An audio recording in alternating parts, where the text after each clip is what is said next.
Hello students, मैं हूं अनीता, आपकी साइंस टीचर। आशा करती हूँ आप सभी अच्छे होंगे और अपनी पढ़ाई भी अच्छे से कर रहे होंगे। तो आज हम करने जा रहे हैं डीओई की वर्कशीट नंबर 25। विज्ञान की वर्कशीट है 7th क्लास की। और आज का टॉपिक है अमीबा में संभरण एवं पाचन। तो अमीबा अपना खाना कैसे खाता है और उसको कैसे पचाता है, तो इसके बारे में आज हम जानेंगे। तो ये है आज कक्षा में विज्ञान विषय की अध्यापिका भारती ने छात्रों से पूछा। जो भारती मैम है उन्होंने अपने छात्रों से पूछा कि क्या आप किसी ऐसे जीव का नाम जानते हो, किसी ऐसे जीव के बारे में जानते हो जो मुंह व पाचन तंत्र के बिना भोजन को पचाता है, जिसका मुंह भी नहीं है और शरीर के अंदर पाचन तंत्र भी नहीं है, फिर भी खाना खाता भी है और उस खाने को पचाता भी है। तो बच्चों को बहुत इंटरेस्ट आया ये जानकर कि क्या ऐसा कोई जीव हो सकता है। फिर उन्होंने सोचा और उन्होंने सबने एक ही स्वर में जवाब दिया, नहीं महोदया, यह संभव नहीं है। क्योंकि हमें भी ऐसा लगता है कि जिसका मुंह नहीं है वो खाना कैसे खाएगा, और जिसके शरीर के अंदर पाचन तंत्र नहीं है वो उस खाने को कैसे पचाएगा। तो पिछली वर्कशीट में हमने देखा था मानव शरीर के अंदर जो पाचन तंत्र है उसके बारे में हमने जाना था। और क्या हमने जो घास खाने वाले एनिमल हैं, रूमिनेंट्स हैं, उनके अंदर पाचन तंत्र कैसे होता है, कैसे वो अपना खाना पचाते हैं, हमने वो भी देखा था।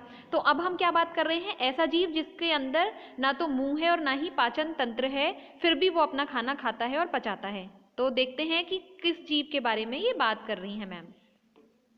तो अध्यापिका भारती ने बताया कि उन्हें यह जानकर आश्चर्य होगा कि कुछ ऐसे जीव हैं जो मुंह और पाचन तंत्र के बिना भी अपने भोजन को पचा सकते हैं। यह जीव अमीबा है। ठीक है, तो कौन सा जीव है ऐसा? अमीबा है, जो तालाब में पाया जाता है। यह एक कोशिकी जीव है। अमीबा, पैरामीशियम, यूग्लिना, तो बहुत सारे जीव होते हैं ऐसे। तो ये कैसे हैं? एक कोशिकीय जीव हैं। जैसे हम जानते हैं कि हम कैसे हैं, बहुकोशिकीय जीव। जो मनुष्य हैं, जानवर हैं, पेड़ पौधे हैं, ये होते हैं बहुकोशिकीय जीव जो बहुत सारी कोशिकाओं से बने होते हैं। हमारा शरीर कोशिकाओं से बना होता है। तो हमारे शरीर में अरबों खरबों कोशिकाएं होती हैं। हमारी एक उंगली में भी हजारों से ज्यादा कोशिकाएं होती हैं। तो हमारा तो शरीर बहुत सारी कोशिकाओं से बना होता है, लेकिन ऐसे भी जीव होते हैं जिनमें केवल एक कोशिका होती है। तो अगर हम भी एक कोशिका के बने होते तो हमारे हाथ, पैर, कान, नाक ये सब अलग अलग नहीं होते, हम भी टेढ़े मेढ़े होते जैसे कि अमीबा की शेप होती है। तो ये कैसा है अमीबा? एक कोशिकीय जीव है, केवल एक कोशिका से बना हुआ है, जिसे नग्न आंखों से नहीं देखा जा सकता। इसे नेकेड आइज से, नग्न आंखों से नहीं देख सकते। किससे देखते हैं? माइक्रोस्कोप की हेल्प से देख सकते हैं, जो सूक्ष्मदर्शी होता है। तो इसको सूक्ष्मदर्शी की हेल्प से देखा जाता है। अमीबा की कोशिका में एक कोशिका झिल्ली होती है। तो इसकी कोशिका में क्या होती है? एक कोशिका झिल्ली होती है जो सेल मेम्ब्रेन है। वह कोशिका द्रव, साइटोप्लाज्म कोशिका द्रव होता है, जो द्रव भरा हुआ होता है, उसमें लिक्विड। उसमें बुलबुले के समान अनेक धानियां होती हैं। उसमें क्या होता है? बुलबुले के समान धानियां होती हैं जो वैक्यूल होती हैं, खाली जगह होती है। ठीक है, तो उससे आगे है फिर अमीबा में मुख्य विशेषताएं। अमीबा की मुख्य विशेषताएं क्या हैं? तो यह इसकी कोशिका में एक कोशिका झिल्ली होती है। इसकी कोशिका में क्या होता है? बस एक कोशिका झिल्ली होती है जो कवरिंग होती है आउटसाइड वाली। ठीक है, जो उसकी दीवारों पे एक झिल्ली होती है उसे कहते हैं कोशिका झिल्ली। कोशिका में एक गोल सघन केंद्रक होता है। एक केंद्रक होता है जो हमें यहाँ पे दिखाई दे रहा है ब्लैक कलर का, बीच में ये क्या है? केंद्रक है इसका। कोशिका द्रव में बुलबुले के समान अनेक धानियां होती हैं। और क्या होती हैं? उसमें वैक्यूल होती हैं, खाली जगह होती हैं, बुलबुले के जैसे ऐसे खाली जगह होती हैं बीच में। और ये बहुत इंपॉर्टेंट होती हैं, इनका यूज आगे अभी बताएंगे। इसे नग्न आंख से नहीं देखा जा सकता। तो इन्हें, जो नग्न आंख का मतलब है कि जब तक कोई यंत्र आंख पर नहीं लगा हुआ है, तो अगर इनको देखना है तो सूक्ष्मदर्शी की मदद से देखा जाता है। यह निरंतर अपनी आकृति व स्थिति बदलता रहता है। तो इसकी कोई जो डेफिनेट शेप नहीं है, कोई आकृति फिक्स नहीं है। जैसे हम एक ही तरह के होते हैं, ऐसे नहीं कि अगले दिन उठेंगे तो हमारा शरीर किसी और तरह का मिलेगा। लेकिन अमीबा कैसा है? लगातार अपनी आकृति बदलता रहता है। तो अगर आप इसका डायग्राम भी बनाते हो तो ये बहुत ईजी पड़ता है, क्योंकि इसकी कोई डेफिनेट शेप है ही नहीं। आप कैसे भी करके, कुछ भी करके बना सकते हो। एक न्यूक्लियस बीच में बनाना है और साइटोप्लाज्म भर देते हैं बीच में, बस। ठीक है, तो ये बहुत ईजी होता है इसका डायग्राम भी बनाना। तो अब है अमीबा में संभरण एवं पाचन। मतलब अमीबा अपना खाना कैसे खाता है और उसका पाचन कैसे करता है। तो यह अमीबा निरंतर अपनी आकृति व स्थिति बदलता रहता है। यह एक अथवा अधिक उंगली के समान प्रवर्ध निकालता रहता है। तो क्या है ये? एक इसकी शरीर में से एक या अनेक उंगली जैसे प्रोजेक्शंस हैं, जो उभरे हुए उभार हैं, वो निकलते रहते हैं। जैसे हमें यहाँ पे दिख रहा है कि यहाँ से इसने ये निकाले हुए हैं, आगे फिंगर जैसी निकाली हुई है आगे की साइड।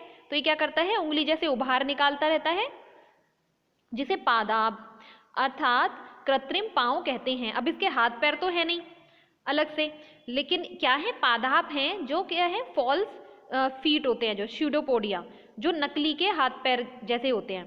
तो नकली के पैर हैं, ये कृत्रिम पाँव हैं इसके, जिनके द्वारा ये क्या करता है, आगे मोशन भी करता है, आगे गति भी करता है और खाना भी पकड़ता है अपना, जो इन्हें गति देने एवं भोजन पकड़ने में सहायता करते हैं। ठीक है, तो ये क्या करते हैं, जो नकली के पैर हैं इसके कृत्रिम पाँव, ये उसको हेल्प करते हैं चलने में भी और अपना खाना पकड़ने में भी। जैसे हम अपना खाना हाथ से उठा के खाते हैं, तो वो भी इसको क्या हेल्प करते हैं, जो पादाब हैं, इसको खाना पकड़ने में और गति करने में। अमीबा कुछ सूक्ष्म जीवों का आहार करता है। ये क्या खाता है, तालाब में रहता है, जैसे ताजा पानी में भी रहते हैं और समुद्र में भी, ताजा पानी में ज़्यादा पाया जाता है। तो ये क्या है, अपना जो भोजन बनाते हैं, ये दूसरे जो सूक्ष्म जीव होते हैं, जो बहुत ही छोटे होते हैं, वो भी उनको अपना आहार बनाते हैं, उनको ये खाते हैं। खाद्य पदार्थ उसकी खाद्य धानी में फंस जाता है। तो जब ये खाना खाता है तो खाद्य पदार्थ कहाँ फंस जाता है, उसकी खाद्य धानी में, जो हमें यहाँ पे दिख रहा है। ये खाद्य कण है, किसमें फंस गया, खाद्य धानी या खाद्य रिक्तिका, फूड वैक्यूल, एक ही बात है। ठीक है, तो ये इसकी क्या है, फूड वैक्यूल है, खाद्य धानी, उसमें खाना फंस गया है। जब इसने अपने पादाब आगे बढ़ाए, खाने को अंदर की साइड खींचता है और वो किसमें फंस जाता है, खाद्य धानी में। खाद्य धानी में ही पाचक रस स्रावित होते हैं। तो खाद्य धानी में ही क्या है, जो पाचक रस हैं, खाने को पचाने के लिए वो सीक्रेट होते हैं, स्रावित होते हैं। ये खाद्य पदार्थ पर क्रिया करके उन्हें सरल पदार्थों में बदल देते हैं। तो ये क्या करते हैं, जो पाचक रस हैं, उस खाद्य पदार्थ को, उस पर क्रिया करते हैं, उसको पचाते हैं, मतलब उसको सरल पदार्थों में बदल देते हैं। जैसे कि हमारे शरीर में भी होता है, पाचन का मतलब क्या है, जो जटिल पदार्थ है उनको सरल पदार्थों में बदलना। तो हमारे शरीर में भी जो एंजाइम्स हैं, उनकी क्रिया के द्वारा और पाचक रस की क्रियाओं के द्वारा क्या होता है, जो जटिल पदार्थ हैं वो सरल पदार्थों में टूट जाते हैं। तो ऐसे ही इसके शरीर में भी है। पचा हुआ खाद्य धीरे धीरे अवशोषित हो जाता है। तो जो खाना पच गया है उसका, वो धीरे धीरे अवशोषित हो जाता है शरीर में। अवशोषित पदार्थ अमीबा की वृद्धि, रख रखाव एवं गुणन के लिए उपयोग किए जाते हैं।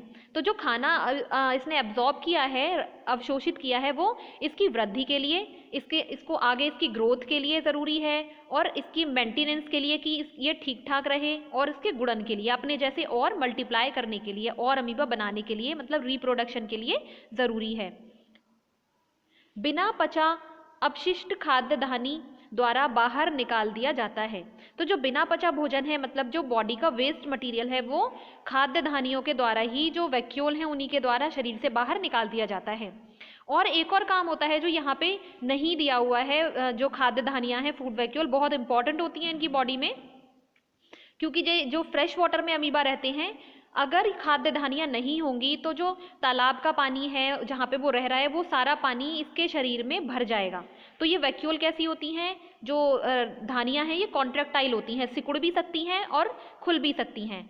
ठीक है, तो क्या होती हैं, एक्सपेंड भी होती हैं और कॉन्ट्रैक्ट भी होती हैं, जिससे कि पानी अंदर आता है। और जैसे स्पंज होता है ना, कि हम स्पंज में पानी भर जाता है और जैसे इसको स्क्वीज करते हैं, निचोड़ते हैं, सारा पानी बाहर हो जाता है। तो इसके अंदर ऐसी ही धानियाँ होती हैं। तो तालाब का जो पानी है जहाँ पे रह रहा है, उसका पानी शरीर के अंदर आता है और वैक्यूल उस पानी को बाहर निकाल देती है। ठीक है, तो अपशिष्ट पदार्थ को बाहर निकालती है वैक्यूल, और क्या कर रही है, जो पानी आ रहा है उसको बाहर। अगर इसमें रसधानियाँ नहीं होंगी, कॉन्ट्रैक्टाइल वैक्यूल्स नहीं होंगी ये, तो क्या होगा, इसके अंदर पानी भर जाएगा और अमीबा फट जाएगा और मर जाएगा। ठीक है, तो ये बहुत इंपॉर्टेंट है, आगे क्लासेस में जब आओगे आप तब पढ़ोगे इसके बारे में और अच्छे से। तो हम इस डायग्राम के थ्रू देख रहे हैं कि केंद्रक हमें दिखाई दे रहा है अमीबा में, ये खाद्य कण है जो और सूक्ष्म जीव है कोई। ठीक है, तो ये फिर क्या है, इसके बाद ये स्यूडोपोडिया आगे निकले हैं, जो इसके पादाब हैं, इन्होंने खाने को पकड़ा है और अंदर की साइड खींच लिया है, और वो किस में फंस गया है खाना, फिर खाद्य रिक्तिका में या खाद्य धानी में, और उसके बाद वो अंदर चला गया है। तो जो पचा हुआ भोजन है वो शरीर के अंदर एब्जॉर्ब हो जाएगा, अवशोषित हो जाएगा, और शरीर की वृद्धि के लिए, गुणन के लिए, रख रखाव के लिए काम आएगा। और जो बचा हुआ वेस्ट है वो कहाँ, खाद्य धानियाँ हैं जो, वहीं से वो बाहर निकाल दिए जाएंगे, तो वो उनको बाहर फेंक देगी, जो वेस्ट मटेरियल है। अब आगे है तथ्य, क्या फैक्ट क्या है। अब ये अमीबा और मानव में पोषण के बीच समानता यह है कि दोनों में पाचन रस जटिल खाद्य पदार्थों को सरल पदार्थों में परिवर्तित कर देता है। ठीक है, तो दोनों में ही क्या सिमिलैरिटी है, अमीबा में भी और हम में भी, मानव में भी, कि जो पाचक रस हैं, जैसे हमारे में भी जो अग्नाशय है, पेट है, वहाँ से भी पाचक रस निकल रहे थे, और जो आमाशय से भी निकल रहे थे, अग्नाशय से भी निकल रहे थे, पैनक्रियास से भी और स्टमक से भी। तो वो क्या कर रहे थे, खाने को पचाने का काम कर रहे थे। पचाने का मतलब है कि जो जटिल पदार्थ हैं उनसे सरल पदार्थों में उनको परिवर्तित करना या तोड़ना। तो ऐसे ही अमीबा के शरीर में भी होता है। अंतर क्या है इसमें? इसमें अंतर है, अमीबा का मुंह नहीं होता, वह पाचन तंत्र नहीं होता। अब जैसे हमारा तो मुंह है जिसमें हम खाना खा रहे हैं प्रॉपर, और अंदर पाचन तंत्र है जो बहुत सारे कोशिकाओं से बना होता है, ठीक है, ऊतक से बना हुआ होता है। आप आगे की क्लासेस में पढ़ेंगे कि बहुत सारी कोशिकाएं हमारे अंदर, इसलिए हमारा पूरा पाचन तंत्र है। अब इसके अंदर तो बेचारे के अंदर एक ही कोशिका है, तो कहाँ से पाचन तंत्र बनेगा और कहाँ से मुंह बनेगा? जबकि मनुष्य का मुंह होता है और पाचन तंत्र कई अंगों से मिलकर बना होता है। तो हमने देखे थे जो पिछले अभी कुछ दिन पहले वर्कशीट आई थी उसमें कि हमारे पाचन तंत्र में कितने सारे अंग होते हैं। हमारा मुंह भी होता है, फिर जो फूड पाइप होता है, खाद्य नली होती है वो, और पेट होता है हमारा, आमाशय, अग्नाशय, और छोटी आंत, बड़ी आंत, ये सारी इतने सारे अंग मिलके पाचन तंत्र बना रहे थे। लेकिन इसका सब जो काम है, बाहर जो भी वेस्ट मटेरियल निकालना है, पाचन करना है, वो सब कौन कर रहा है? खाद्य धानी कर रही है अकेले, राइट। अब है इसके क्वेश्चन आंसर। अमीबा में खाद्य पदार्थ उसकी डैश में फंस जाते हैं, और तो यहाँ पे क्या आएगा? अमीबा में खाद्य पदार्थ उसकी, यहाँ पे आप देखेंगे खाद्य पदार्थ उसकी खाद्य धानी में फंस जाते हैं। तो क्या लिखेंगे यहाँ पे? खाद्य धानी, फूड वैक्यूल में फंस जाते हैं, और डैश में ही पाचक रस स्रावित होते हैं। तो और क्या है? खाद्य धानी में ही पाचक रस स्रावित होते हैं। तो दोनों में क्या आएगा? दोनों ब्लैंक्स में ही आएगा खाद्य धानी, ठीक है। तो यहाँ पे भी खाद्य धानी लिखोगे और यहाँ पे भी खाद्य धानी लिखोगे, जो यहाँ पे लिखा हुआ है फूड वैक्यूल या खाद्य धानी। सेकेंड क्वेश्चन है इसका, मानव एवं अमीबा के पोषण में कोई एक समानता एवं एक अंतर लिखिए। तो आप यहाँ से ये पूरा जो यहाँ से आप पूरा लिख सकते हैं, जो ये वाला है, यहाँ से पहला क्या लिखेंगे? समानता। पोषण के बीच समानता यह है कि दोनों में ही क्या है? पाचक रस जटिल खाद्य पदार्थों को सरल पदार्थों में परिवर्तित कर देते हैं। और अंतर क्या लिखेंगे इसमें? कि अमीबा का मुंह नहीं होता, पाचन तंत्र नहीं होता, लेकिन मानव का मुंह भी होता है और पाचन तंत्र भी होता है। ये क्या है? इसमें अंतर है। फिर थर्ड इसका क्वेश्चन है, पादाब या अर्थात कृत्रिम पांव किसे कहते हैं? तो आप अपना आंसर यहाँ से लिखेंगे कि अमीबा निरंतर अपनी आकृति एवं स्थिति बदलता रहता है। यह एक अथवा अधिक उंगलियों के समान प्रवर्ध निकालता रहता है, जिन्हें पादाब अर्थात कृत्रिम पांव कहते हैं, जो इन्हें गति देने एवं भोजन पकड़ने में सहायता करते हैं। तो यहाँ तक आप लिखेंगे, ठीक है। यहाँ से स्टार्ट करेंगे और यहाँ तक आप अपने इस वाले क्वेश्चन का आंसर लिखेंगे। तो यहाँ पे हमारी वर्कशीट कंप्लीट होती है। आशा करती हूँ आप सभी को वर्कशीट समझ में आई होगी। Thank you for watching. Have a nice day.